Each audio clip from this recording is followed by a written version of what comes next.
Bismillahirrahmanirrahim. Assalamualaikum warahmatullahi wabarakatuh. Dewan juri yang terhormat, pengamat konstitusi yang terhormat, serta kolega debat merupakan teman berpikir kami yang paling hebat.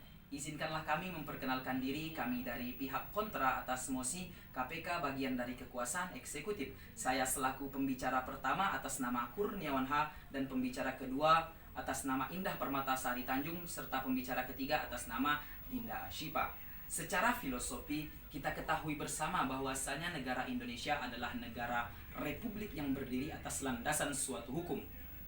Di mana di negara Indonesia kita ketahui bersama berdiri sebuah lembaga bernama Komisi Pemberantasan Korupsi Republik Indonesia yang biasa disingkat KPK. Tujuan berdirinya Komisi Pemberantasan Korupsi atau KPK di Indonesia adalah menjadi daya guna dan hasil guna pemberantasan tindak pidana korupsi yang ada di Indonesia. Sifat dari KPK ini sendiri adalah independen yang berlandaskan kepada Undang-Undang Nomor 30 Tahun 2002. Dengan artian apa kata independen di situ menegaskan bahwa KPK ini sendiri tidak dapat diganggu-gugat oleh kekuasaan lainnya. Secara ketatanegaraan keputusan MK dapat kita tinjau kembali atau kita tidak sepakati karena apa? Karena di dalam keputusan tersebut terjadi ketimpangan hukum di mana apabila sebuah lembaga yang mengawasi berada di bawah lembaga yang diawasi akan terjadi ketidakseimbangan hukum atau ketimpangan hukum. Maka dari itu Dewan Juri yang terhormat, kami secara sepakat, tegas, lugas dan mantap kami tidak sepakat dengan mosi perdebatan pada hari ini, yaitu KPK bagian dari kekuasaan eksekutif. Sekian, terima kasih. Kepentingan bangsa adalah kepentingan tertinggi yang harus kita utamakan dari kepentingan pribadi ataupun kelompok. Assalamualaikum warahmatullahi wabarakatuh. Melanjutkan dari apa yang telah disampaikan oleh pembicara pertama, kami dari kubu kontra tetap tidak setuju bahwasanya KPK bagian dari kekuasaan eksekutif. Ditinjau dari putusan MK nomor 36 garing PUU garis datar 15 garing 2017 yang menyatakan bahwasanya KPK merupakan bagian dari eksekutif. Dilansir dari keputusan MK yang sebelumnya, terdapat pada putusan MK nomor 19 garing PUU garis datar 5 garing 2007 dan putusan MK nomor 37 sampai 39 garing PUU garis dasar 8 garing 2010 serta putusan MK nomor 5 garing PUU garis datar 9 garing 2011. Jelas jika kita telaah putusan MK nomor 36 jelas bertentangan dengan putusan yang sebelumnya.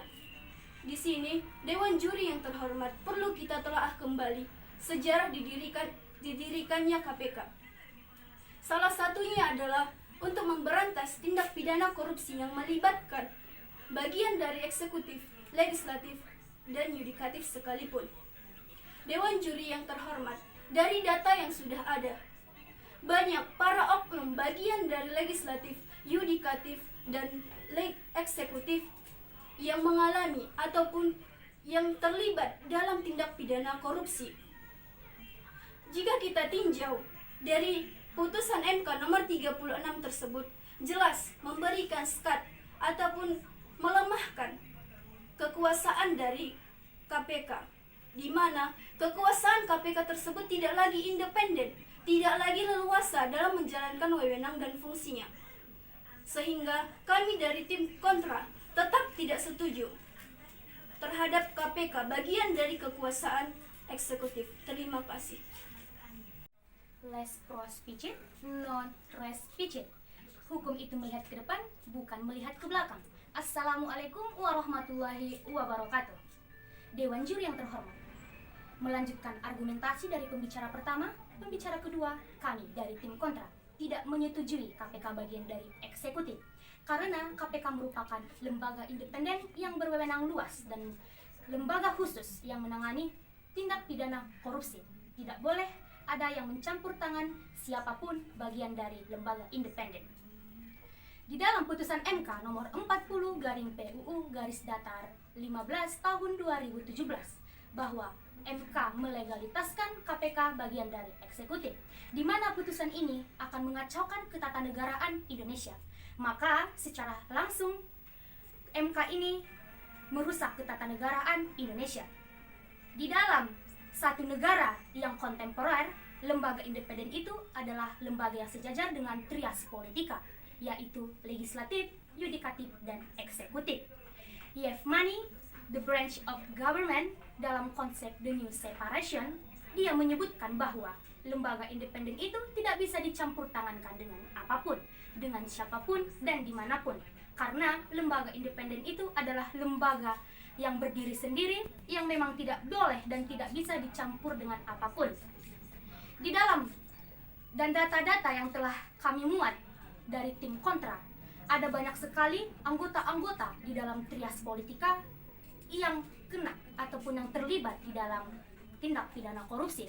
Salah satunya adalah Bapak Setia Novanto, yaitu Ketua Umum Partai Golkar yang menguntungkan dirinya sendiri, yang dimana dia mengadakan IKTP, yang dia mengambil keuntungan dan dia sangat merugikan negara mencapai 2,3 triliun rupiah. Oleh karena itu, putusan MK di sini sangat tidak cocok dan sangat tidak selaras dengan apa yang telah diputuskan MK tersebut. Bukannya malah membuat negara ini semakin bagus, tetapi semakin hancur. Cukup sekian dari kami. Assalamualaikum warahmatullahi wabarakatuh. Salam konstitusi.